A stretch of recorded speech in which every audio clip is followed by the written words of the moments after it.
Well, hi everyone. It is Jen. I am back with another episode of Tattoos and Toddlers, but this time, I'm in season two.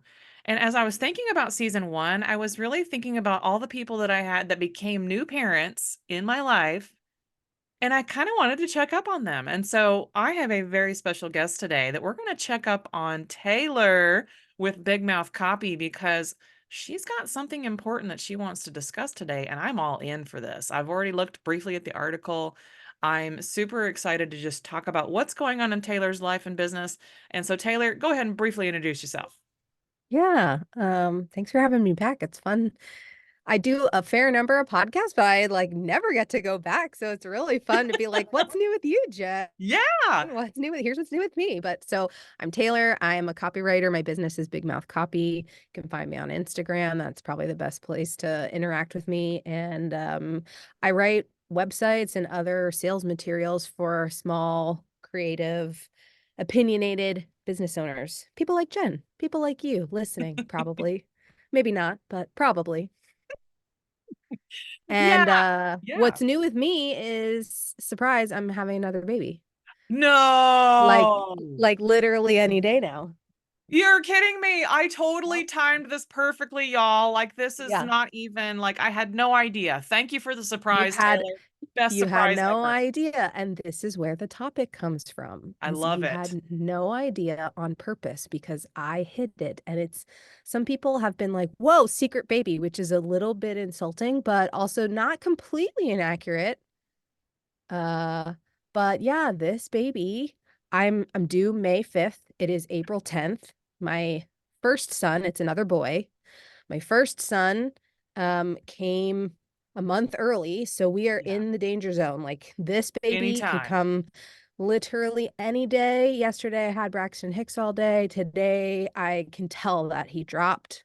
So Oh, he's working his anytime, way out. right. But the point is it is not widely known, even though we are friends, we do stay connected. You had no idea that I was having a baby, and that Nope. was on purpose. I didn't tell people because of the impact that it had on my business the last time. When I had Mm, my first baby, I told everybody I was very prepared. I marketed the shit out of how prepared I was, and yeah. my business, like my sales tanked. And if I'm being Wow. honest, it's been a year and a half and they have not recovered to the level that they were before. And so this time around with this baby, I decided I'm going to hold my cards close to the chest. I'm going to keep that information myself because people are not patronizing me. I'm assuming because of this news, nobody literally told me that's why, but I'm just going to make a, I think, educated assumption. And anyway, so that's kind of where the topic came from of Yeah. talking about maternity leave, how having a baby impacts your business if you're an entrepreneur, all those things. So, but Jen, when you had you already had your business when you became a mom or I no? had my business already going when I became a parent. Yep. Okay. So, what was your experience? So my experience was obviously I had a lot of things happen before I even had her. So I do think what I did for myself, I don't think I had a lot of people like not hire me because I was going through all that, but I had to be very conscious about how I addressed my clients and my future clients Hmm. because there's so many unknowns, even if, there isn't a one recipe fits all for having a kid, especially if you're Yeah. carrying it and you're high risk or, all the check marks that I had. Hmm. I had to sit down with my clients and tell them that, oh, by the way, my due date is your wedding date. Hmm. And I had a team ready to go. So I already had like coworkers ready to go. I had Hmm. people that I could call at any minute to supplement the services that I provide. So it wasn't like I was a solopreneur in that state of my business at that point. I was looking for ways to have the backups of the backup plans because as a Hmm. photographer, I'm always backing up everything anyway. So if you're sick or have something happen to you, like I was telling you before I got on the call, there's things that happen to us in our sphere that people just up and cannot fulfill the services they started out to Hmm. fulfill. But when you're having a kid, like I felt that number one, I was already high risk. Hmm. Number two, I felt like there was already labels thrown on me anyway for being geriatric. So So I was already labeled deficient or insufficient for I any love needs. Right? geriatric I mean, how pregnancy. offensive It's is so that insulting. how is offensive is it for me to walk in and the nurse treat me like a piece of crap? And I'm not lying about this. This is 100%. I told my doctor, I said, your nurse sucks. And I said it like that. And I'm not a very verbal person. Like your big mouth copy, I'm like medium mouth copy. I'm not going to yell at anybody. I'm not going to be loud about it. But I finally just had an emotional outburst and I said, your nurse sucks. And I'm not being hormonal about it because that was the one thing that annoyed me about pregnancy in general is that everybody thought I was hormonal. And I said, shut up. I'm a person still. I'm Yeah, not a raging hormone. yeah. Well, I think just in general, that rolls into this topic of there Yes. is discrimination. There's discrimination against, and I keep saying moms, it's a gestating parent. So whoever you are, whatever label you go by, I'm a cis female. I identify as a woman. I identify as a mom, but if you're listening, whatever you go by, totally hear that, respect that. We're talking about the gestating parent here. There is absolutely discrimination towards the gestating parent. Yeah, because they feel like your attention would probably be more toward their priorities and your attention is different when Right. when you're growing a kid. Which is it's so complicated. Again, this is why I Yeah, want to talk about this very because complicated. it's not a black or white yes or no. Like, yeah, in some ways it's true. I am distracted. I am thinking about other things. I'm not 100% focused on my life, Yeah. like work. And also, how prejudicial is that? How discriminatory is that? It's the same thing as saying, like, oh, a woman can't be president because what if she's Dot, on her dot, dot. period and now she's emotional and she's making high risk. It's taking that same idea and Yeah. following that thread and pushing it into the parenthood sphere. But for whatever reason, men are complimented for it. And I have data that shows that. Yes. So we got on this pre-call. She's like, I've got a great idea. Let's go for it. But I don't tend to look at this stuff, so I'm curious to see and discuss this data stuff that you found. Plus, we both have this article pulled up, and it kind of hit me like hard. It says the motherhood penalty versus the fatherhood bonus. Yes. Bing. This is a New York Times article written by Claire Kane Miller, published September 6, 2014. So anybody try and just pop it into Google. It's Yep. called The Motherhood Penalty versus the Fatherhood Bonus. And so as I was saying to Jen earlier, I was catching up with an old boss the other day, old as in former, not as in old. He's only a couple years Yes. older than Yes. me. And Yes. he and his wife just had a baby 4 months ago. So that was like a big part of like, hey, big life updates. Let's catch up and chat. Tell me how it's going. And so I was asking him, I'm very curious what your experience has been. He's not an entrepreneur. He doesn't have his own business, but he does work in startups. And so it's a lot smaller. And he is an executive. He's a CEO of like a 5-person marketing startup. So not the same as what you and I do, Jen, Yeah. but not incredibly far off. There's a lot of entrepreneurialism to that type of work. And so I asked him what his experience has been. And he was like, honestly, I have found myself using my kid as a bit of a pawn in my work life to get ahead. And it feels icky. And also I'm taking Interesting. advantage of it. And those were his words. And he just said, like, I feel like the other executives take me more seriously, even though I've got like full head of gray hair and, like whatever. I walk into a room and if I'm late, I can say like, oh yeah, my wife and I just had a baby, or I'm sorry, like the baby's crying in the other room if you can hear them in the background of our call, or like use some kind of a baby related excuse. And the people just like perk, especially the other men, perk right up and they get into advice giving mode. Again, this is all anecdotal, but all things that he's telling me. And I'm Yeah. sitting there going like, how interesting. And so I go the end of the day happens. I'm catching up with my partner and I'm talking to my husband and telling him about this. And I'm asking him, have you experienced that? And he said, I'm pretty sure that's like statistically proven that men are while women are penalized for having children in their career, men are actually like benefit from it career wise. And so this is where the article came in. Is I started Googling it and it came right up.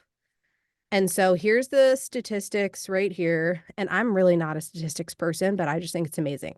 So 71% of mothers with children at home work.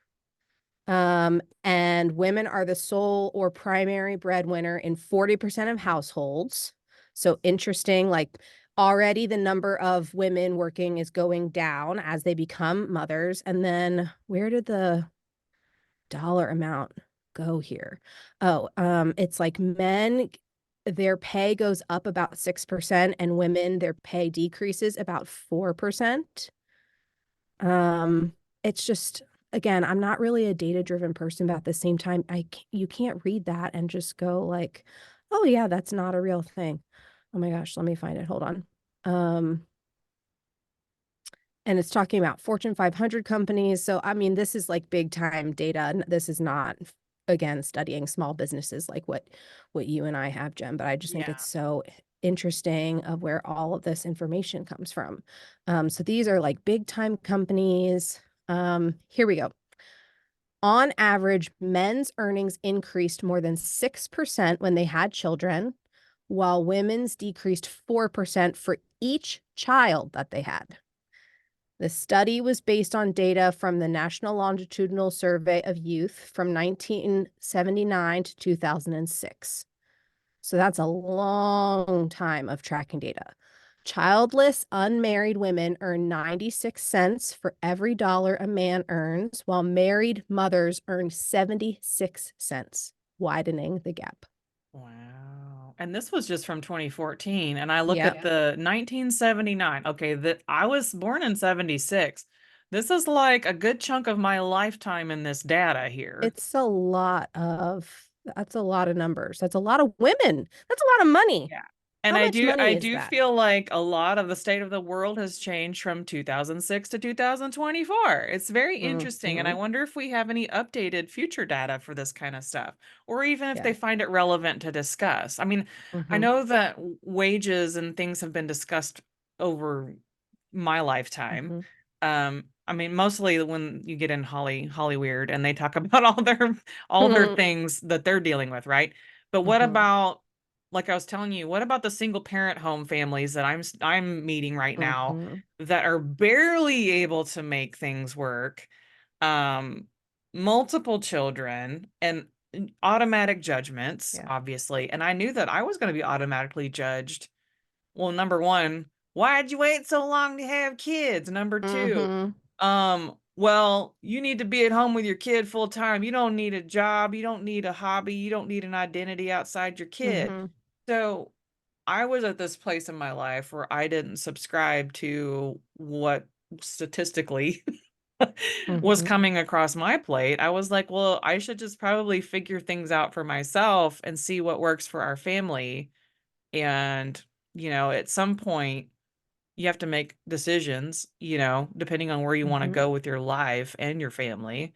But I seem to be around a lot of different family units, which I think is great because it does give me insight, my own personal data, to look at how everybody else is making everything happen too. Like, how is your family unit? How has your experience been? I think this is a great conversation for both. Like, I don't think my husband has had too much of a n I would say that most of them have some kind of kid in their life, so it is a factor Mm-hmm. when a kid becomes sick and a parent, no matter which parent it is, cannot Mm-hmm. come to work because your kid is sick, Yep. especially if they're underage, and we're talking about young ones, we're not talking about teenagers. Yeah. Um, so, like, there is a Yeah. point where you work does play a factor into all this Yeah. for both of It us. says in here, and then we can, get Yeah, rid of let's the go. article, but it says in here anecdotally, in her research, Ms. Carell found that employers rate fathers as the most desirable employees, followed by childless women, then childless men, and finally mothers. They also hold mothers to harsher performance standards and are less lenient when they are late. Mm. Which goes directly to what you were just saying about like if your kid gets sick, somebody's got to stay home and take Somebody care of has to do them. it. And yeah, exactly. So And anyway, that's you all. We I can was get gonna rid say of the you can't article, but complain about everybody getting sick in the office and like, that's what our yeah. job is as parents is to spread disease, right? Yeah. Well, and I Like, know to your oh, point, like COVID definitely shifted the work landscape yes, in so it did. many ways Mhm. for so many types of people. And I know for a lot of employees, having the option of working remotely is a big deal because they have families, men and women, It is. all types of parents. Mhm. Helps them a lot because they don't waste time on a commute. If their kid is sick, they can actually do potentially some work or go to some meetings Yep. and watch their kid, whatever, all these things. Yeah. So, like there's definitely been benefits. And to your point, like that study, the data is going up to 2006. That study, that article was published in 2014. Obviously, we've got another 10 years on that. And the Minimum. Yeah. pandemic changed the world in a huge way. So, I mean, I'm sure that it's even updated from there. But I guess the point is, and where I started this whole thing, this whole Yeah. thought process was like anecdotally in my life as an entrepreneur, I have experienced the same type of discrimination, Yep. mostly financially, is really where it's coming from. Because it's not like I have people being like, well, I didn't hire you because you're having a baby. It's more like my sales dipped. And so I'm making less money. And, the only thing that I can correlate it to is I made an announcement, I stepped away, I came back, like all of those things. So again, Yeah. I'm not a scientist. I don't have the data. All I have is my own personal experience, but I've talked to plenty of other small business owners who have experienced the same thing where in my case, I hired a team. Like I burned through Yeah. my savings because I hired a team so that way they'd be able to handle the workload while I was gone. I trained them, like Yeah. I marketed that it wasn't just me. I got testimonials about how not just me, but the team members were doing. Like the work was Yeah. incredible. I was so proud of how everything, it was exactly to plan, all the things that I thought it would be. And yet, I made an announcement that my son was born and the work, even a little bit before that, I said, I'm going to be going on maternity leave soon, is really when I started to notice it. And then when I said, my son was born, then it really dipped down. And so this time I literally could not afford to have that happen again. And so I didn't tell anybody. I've told people individually, but I haven't made any kind of a big announcement. It's going to be a big shock when he is born and I say, surprise, you had no idea. And here's why. And I think it's done Yeah. out of love. I think it's coming from a good place of people trying to give you space, trying to Yeah. be respectful of this big transition in your life or whatever. But Yeah. it's just challenging when you're literally screaming into the void, please hire me. I need the money. I want to work up until my due date. And, people are kind of putting their own interpretation on what's the best choice for you. Yeah, and on the other side of it, like, yeah, like you're saying, like people can sort of, especially if they've been through what you are going through now, they'll relate to your scenario. And again, you said give you space and stuff like that. And I was like, I can totally see a whole bunch of people telling themselves that that's what you want. When you're like, Mhm. no, I want to keep working. Yeah. And I know that even me, I don't want to say stubborn's not the right word, but I wanted to be active until the minute I was not able to be active. And boy, was I. Yeah. And I have a feeling you're the same way. You're like, I want to be active up to the point. I love my business. I love my small business. I love what I Yeah. do. And it sets you, it's like for me, I love working apart from the mother part. I like working. And some people can't understand that. They're like, Yeah. well, she's a mom, so she has to mom. That's all she's gonna do. Yeah. And I'm Yeah. like, but that's not how it works. Yeah. For those of us who are in business, we're in business because we love it and we love working. Yeah. Absolutely. And So, a lot of those things, I imagine there's a big difference between just having the one kid versus having multiple. So here I am having a second, knowing, on the other side, knowing here's what it feels like to have a kid and here's what my experience was like the first time.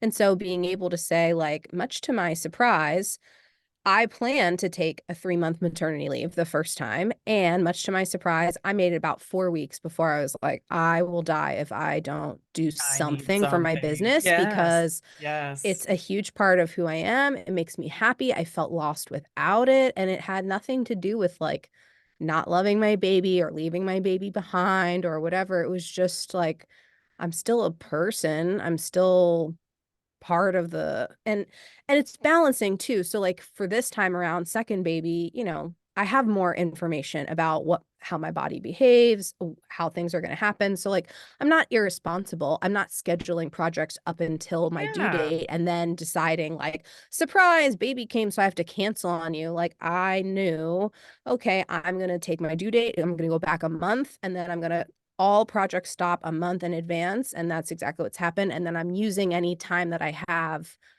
in that, like, 1 month up until my due date, I'm using it to work on my own business, which is super valuable Yeah. time, but yeah, it's just I don't know, the whole thing is just it's interesting because most of my clients are women. The vast majority of my clients are women, and so again, too, you'd think that women would relate to it more and understand it more, but again, I'm putting a little bit of, like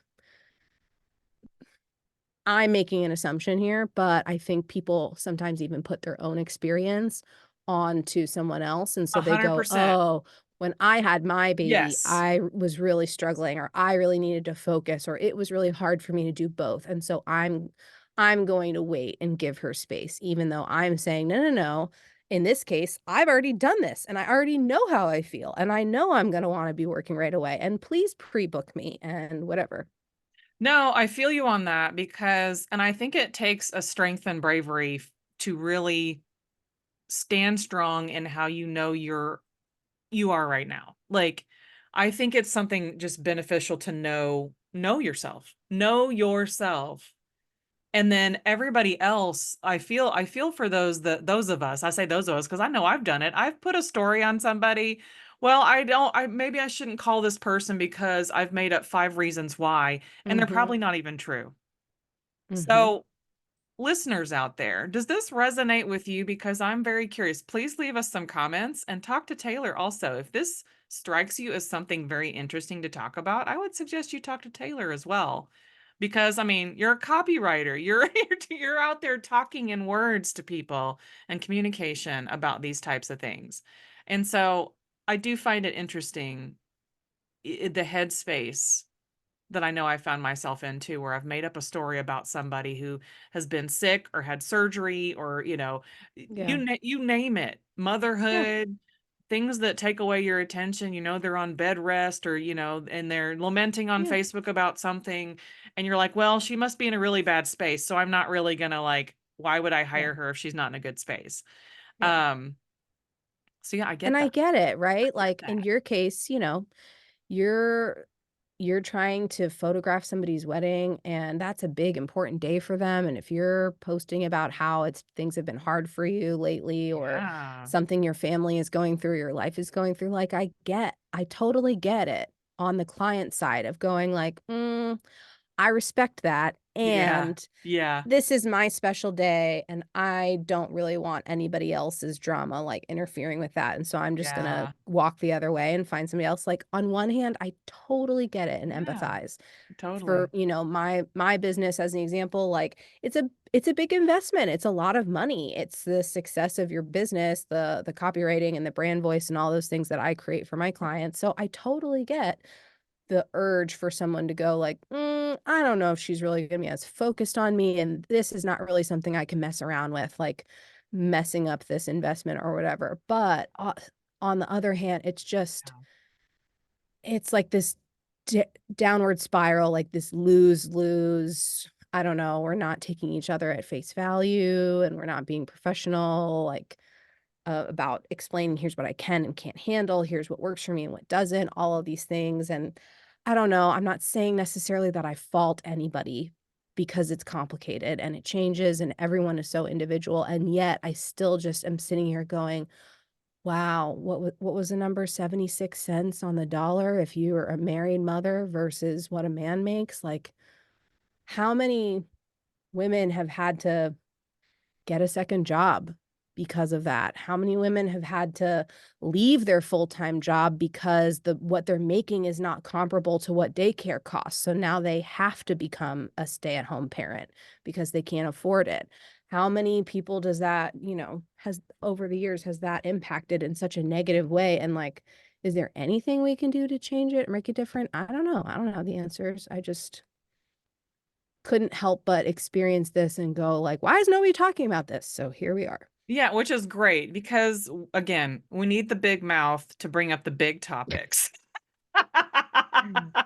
You can rely on me to have a big mouth, that's Well, for and I sure. think it's important for each of us to sit on this for a minute and really think about the things in this article. Think about the things in your life that maybe you've experienced that maybe you've just glossed over and you haven't really sat down to see what has actually happened in your life. Because sometimes, like we're saying, like sometimes if and I really what I wanted to say when the 76 cents, when I read that, I was like, how many of us probably also had a drop in our own personal value because we don't feel valued because of that?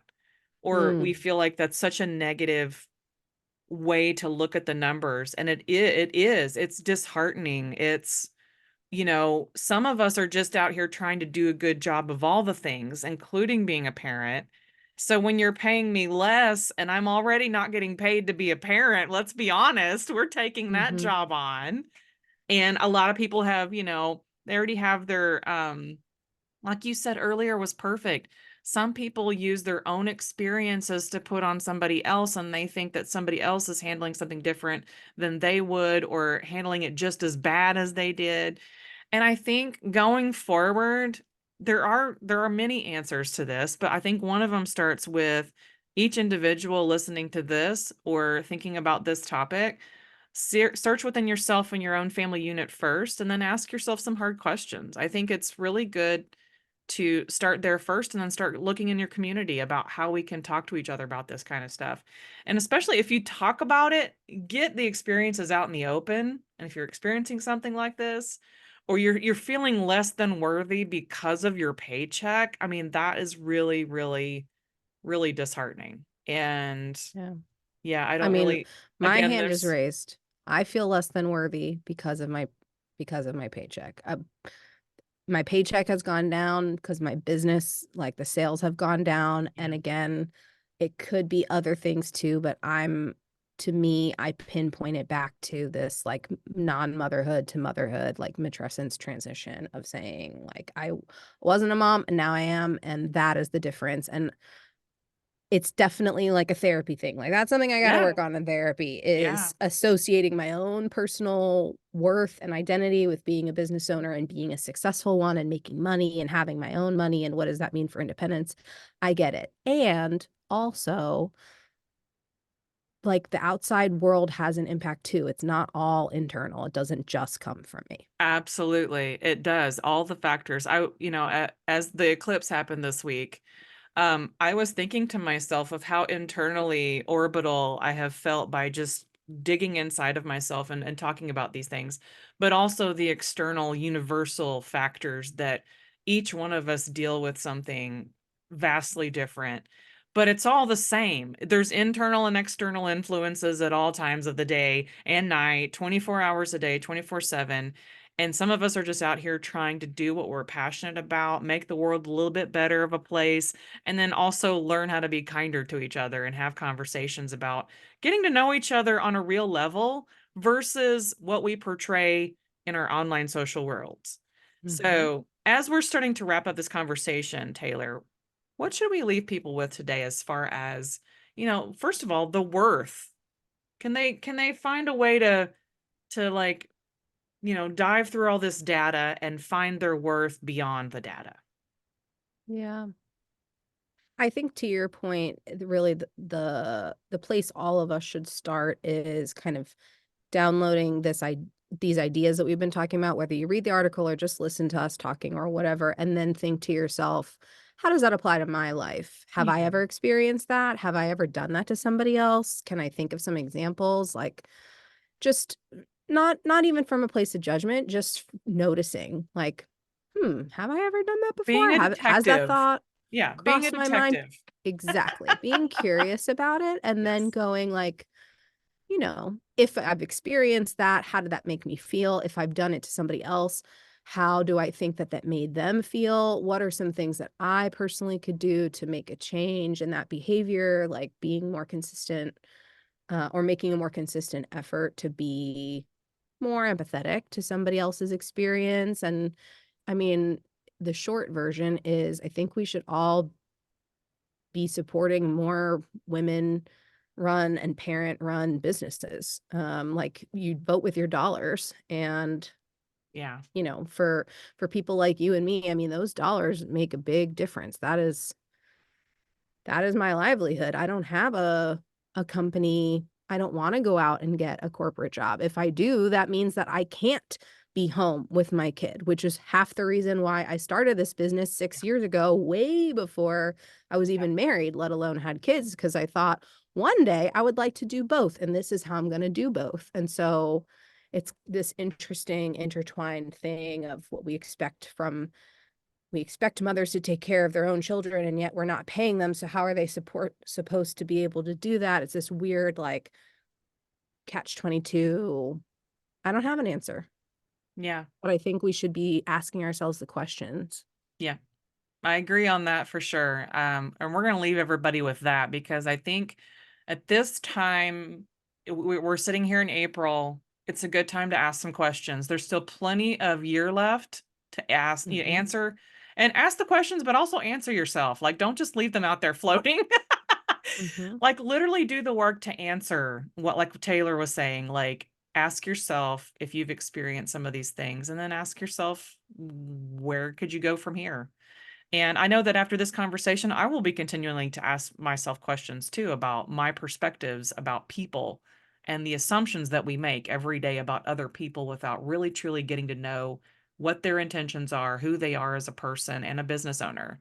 Um, but see, I love the fact that I've surrounded myself with small business owners because we get each other. And I think it's mhm, important if you are in corporate world or if you're a stay-at-home mom only, you do not have a job, surround yourself with a diverse group of people. That way, you can hear everybody's different life stories and how they handle work, how they handle parenting and caretaking, how they do all the things, and what works for them was probably not going to work for you and vice versa.